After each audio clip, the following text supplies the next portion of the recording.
Let's get a wrap-up of today's courtroom proceedings with our Bill O'Neill. He is live outside the federal courthouse in Greensboro. Bill?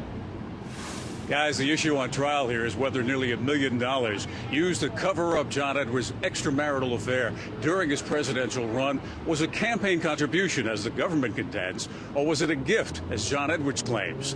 Edwards has been in a lot of big trials in his day, none bigger than this one.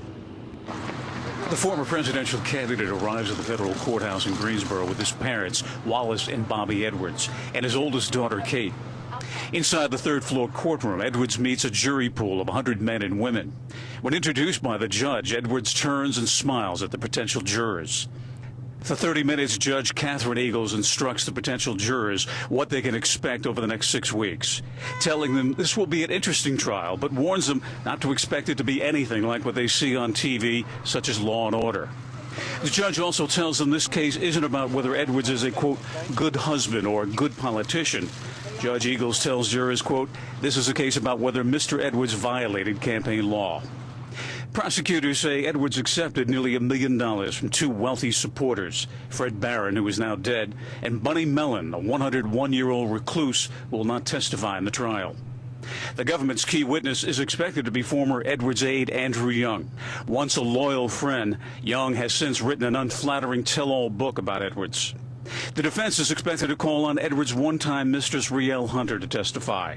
It's not clear whether John Edwards himself will testify at his own trial. You know, the Federal Elections Commission took a look at the Edwards case, decided not to seek any charges, didn't even levy a fine. The Justice Department, however, has taken a different view.